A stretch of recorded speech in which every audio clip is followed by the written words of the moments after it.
Good morning. Welcome back to Matt Nair on Air. Jane Matt Nair, Greg Mock, and Dr. Slide on the board, coming to you live from our studio here at Radio Park in Racine.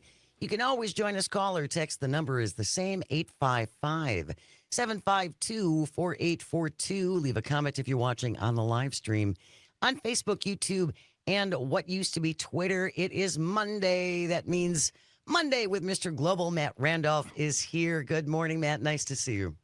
Good morning. How are you guys? We are great. Thank you. If you are unfamiliar with Mr. Global, I highly encourage you to follow him on YouTube. You have your dedicated channel there, Matt. And when I'm feeling down and I'm feeling badly, I go to follow you on YouTube because people ask you questions and then you respond. And it always is a bright moment in my day to see you. And you're very nice about it for the most part. But other people are usually wrong. And this just gives me great joy. So I appreciate that. Thank you, Matt. Thank you. I just want to say this before we go on, and we won't go into it, but last time you were here, Matt, we spoke very briefly about the show Landman, and you gave your thoughts on the show, and I read some of the comments, and one guy was like, this guy doesn't know what he's talking about. I'm like, oh, God, why are you even speaking, sir? Say more. Yeah, say more.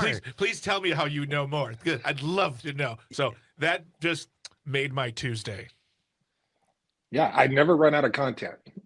That's for sure, because everyone is convinced that they know more and they have more insight into it than you do.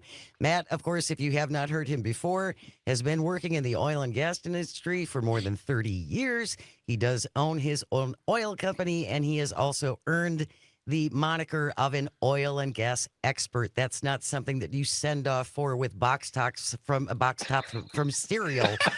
You actually have to earn this distinction. So Kids, eat your Wheaties. Yeah, the man knows of what he speaks. And we always like to say Matt has enough experience and all the facts to annoy everyone on all sides, which I think is important. It brings a little balance. So, Matt, when I first saw this article, and you were the first person I thought of, obviously, and this is from the New York Times, and the headline reads, "Oil companies embrace Trump, but not drill, baby, drill." Now, we had talked about this before the election, that Donald Trump had promised USA is going to become energy independent, and we're not going to need anything from anybody else, and we're going to do it all our own. And that is all going to happen by drilling more. What is it that you said at that time? Because I think that still holds true, and it says this in this article. I'm pretty sure I said that's not a thing, because that's what I say all the time. So Right. Since I can't remember specifically, I'm going to go with that. But it was essentially oil companies are only going to drill more if it's going to make them more money. Yeah. And so if they're already profitable and they're doing well, there is no incentive to drill more in order to lower the prices of their own commodities. Exactly. And, the producers in the United States, they kind of ride this fine line with OPEC. And one of their biggest fears is that if they produce too much and they take too much market share, that OPEC will flood the market and crash the global oil market. And they've done it 2 or 3 times in the past. And between that and just shrinking profits from over drilling, there was never any possibility that drill baby drill was ever going to happen. Like it was a slogan by Sarah Palin. So yeah.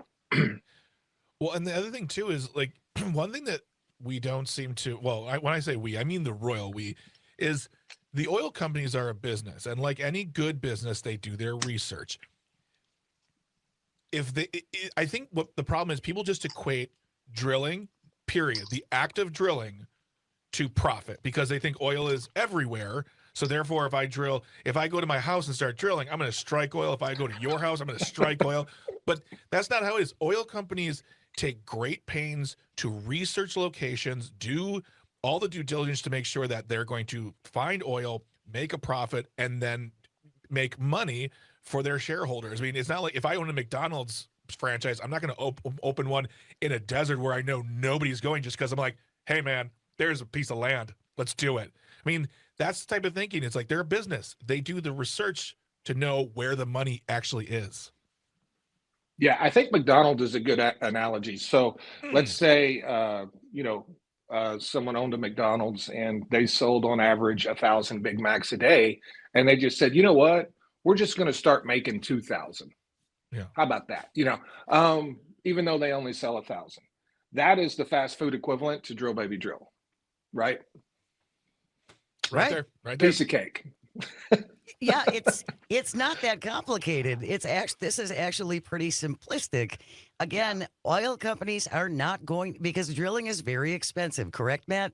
And very. and Yeah. and finding oil and the rigs and I mean you can how long can it take before you actually hit oil? Well, the drilling process has sped up significantly. But a new well, you're looking at $10 million for a single well, and from start to completion, probably 3 months. But we drill thousands and thousands of wells every year in this country, and at 10 million bucks or so a pop, that is an enormous amount of money. That is billions and billions of dollars. So And they need to see some of that money back. So again, yeah. if they're already making money and they're already profitable, why take on this extra expense to fund more wells and more drilling? According to this article in the New York Times, Matt, for drilling and fracking to pick up substantially, oil and natural gas prices would have to rise, an outcome at odds with Donald Trump's goal of stemming inflation by reducing the cost of energy. And Matt, you've talked about before that natural gas prices in this country are low because there's so much of it. We're getting so much of it. So there's no chance let me rephrase that. Is there a chance that all of a sudden something will happen where natural gas prices will just spike through the roof? Not necessarily spike through the roof, but there is a lot of upward pressure on natural gas prices right now because we overproduced in 2022 and crashed the market. And natural gas went from between $9 and $10 down to $1.50. So we have cut back production some and increased demand and exports. And so now the market's back in balance and there's a lot of upward pressure on it with LNG exports, but nothing to spike it, right? We've just got prices back to, a healthy level. But no, there's nothing looming anywhere to spike anything. And what the oil industry needs to see to pick up activity in any significant way, it's not just oil prices.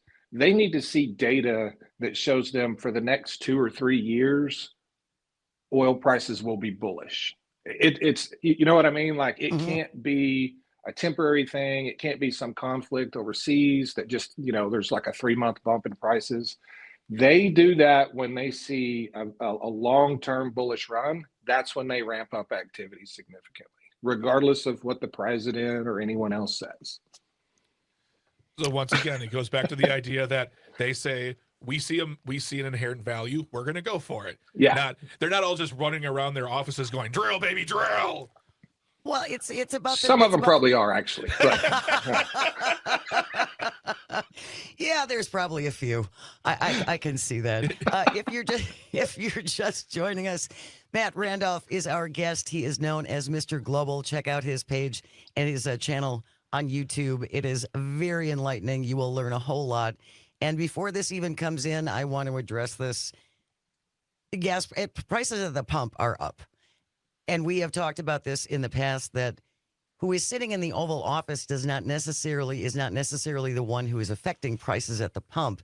So for people who are wondering why prices have been edging up, can you give us a little insight on that? prices are doing what they do every single year at this time. So there's a period of time sort of, but there's this window between the end of winter and the beginning of spring. So what happens when you go into winter time? That's when you get your lowest prices of the year because your demand is down. You're using a winter blend fuel. But then there's this little time period where they come back up just a little bit and kind of stay there. So if you look at, I haven't looked at gas prices today, but I would be willing to bet that they're within a penny or two of where they were at 1 year ago today. I haven't looked at that. So Sure, if it's off a little more, I'm sorry. I'm just betting. sure. Um, but there's nothing really putting significant upward pressure on gas prices. We're just we're here in a period of time where pretty soon refineries are going to have to start mixing their summer blends, because by May the 1st, you have to have all of your summer blend in inventory at the gas stations, right? And they will start in the South and move their way north with swapping over to summer blend. So that means they reduce their refining slightly, because if they overproduce winter blend, it's basically wasted fuels. It's not going to go anywhere. Sure. So they're trying to kind of marry the winter and summer blends where it's a smooth transition. Plus, last couple of weeks, we had a lot of really bad winter weather on the Gulf Coast. Okay, that's not a thing until 2025. Yeah. They had 8 inches of snow. Listen, a refinery on the Gulf Coast can't handle 8 inches of snow.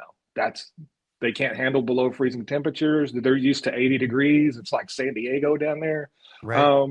We had LNG export terminals go down. We had refineries go down. Just that, they're not in Wisconsin, right? They're down there on the Gulf Coast, and they can't handle that weather. So that actually interrupted quite a bit of production as well.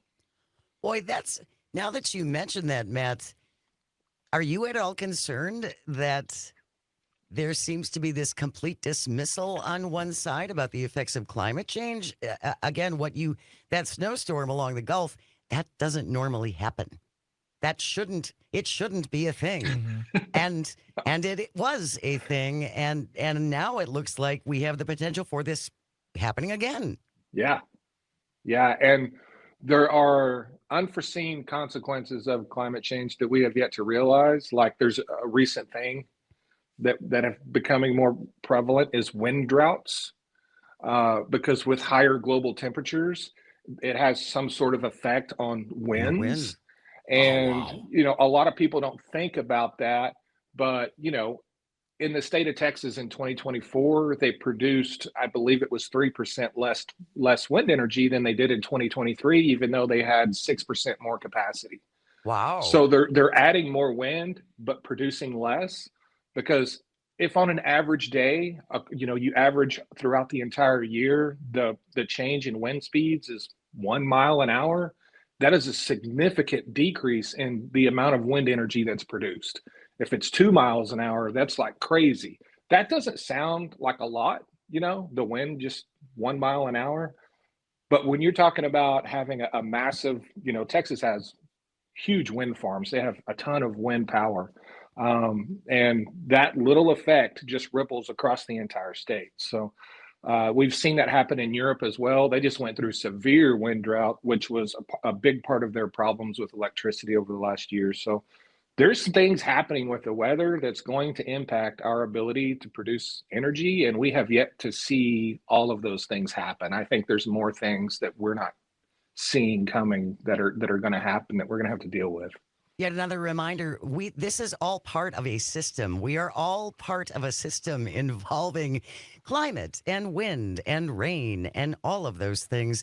You can't cut out one part of it and pretend that that's not a thing. And then we're going to continue our conversation with Matt Randolph, Mr. Global. Jack, I see you on the line. We'll take you when we get back. It's Monday. Words are hard. Words are difficult. You're listening to Matt Nair on Air. This is the Civic Media Radio Network. We'll be right back. Good morning. Welcome back to Matt Nair on Air. Jane Matt Nair, Greg Bach, the board lord on the board, coming to you from our studio here at Radio Park in Racine.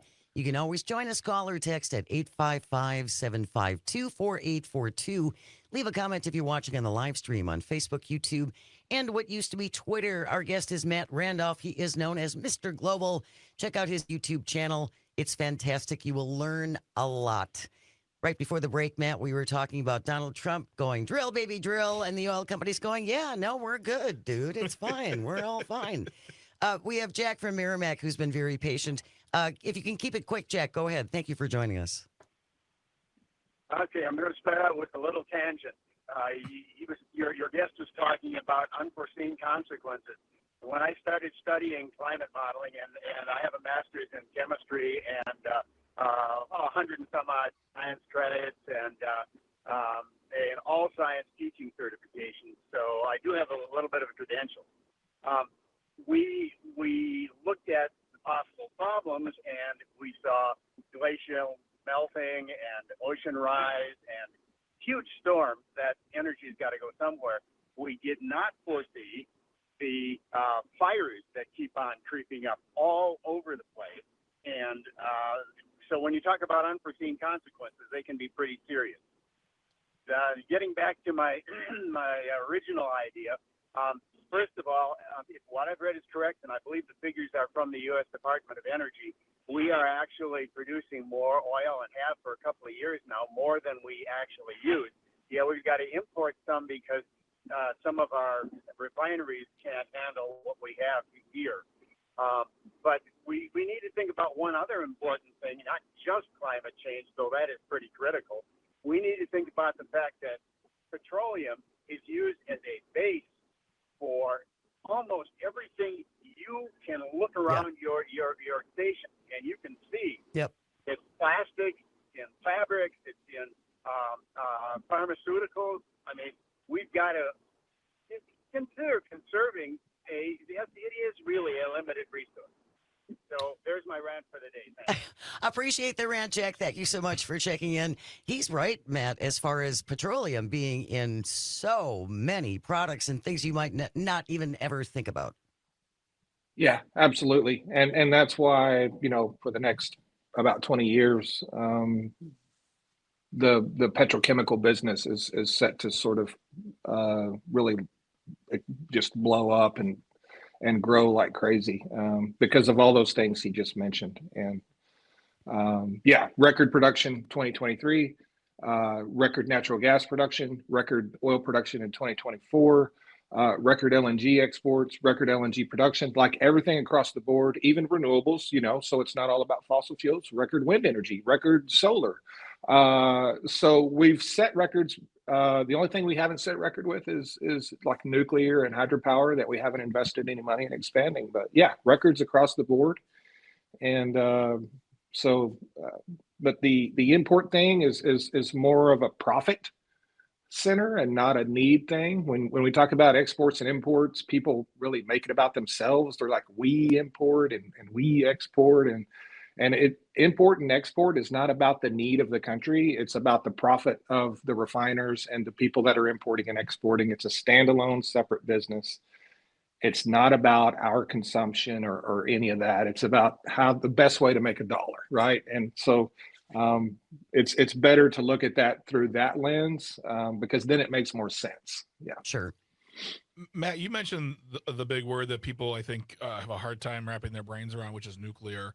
And is that something that America will ever really get on board with just basic paranoia? And, people are going to say it's not safe. And then another side says it's totally safe. Is that something that America can really get down on eventually if there is a positive plan? There's still a lot of fear around nuclear, but the Biden administration passed some fairly significant nuclear legislation in his last year in office with little, modular reactors and things like that. And so there is the sort of appetite for nuclear is growing, and there are things in the works to increase that capacity. And there's a lot of countries around the world that have completely abandoned all of their nuclear power and closed everything down. And they're kind of suffering right now because they're looking for energy. They're having to buy it from countries that they don't like. And, it's a tough thing. And I understand the fear around nuclear, but, it's 2025. And when I think about it, I think, okay, it's 2025. Yeah, we had a disaster at a facility that was built 50 years ago. That was 50-year ago technology, right? So I've seen the things that we can do in this day and age. And so I have no fear around nuclear because we have never really yet used the technology that we have right now to build a nuclear facility. And I think it would be significantly safer. And it wasn't that unsafe to begin with. It's just if you have one problem, it just lasts like a million years. So that's really bad, right? So Yes, it's that's a like the drawback. airline industry. You cannot fail. You have to have a 100% success rate, right? So I totally understand the fear, though. But I really put my faith in technology because I've seen it do so many amazing things throughout my life and seen it advance and explode. We never have enough time. We could do 3 hours with you, but we can't. We could, We could easily. Thank you so much. Follow him on YouTube. Check out his channel. Please ask him a question. Please, please, please. I need some laughs. I'll check Please next week. assume you know more than he does. News is coming up next. Matt Randolph, thank you so very much. Stay with us. You're listening to Matt Nair on Air on the Civic Media Radio Network.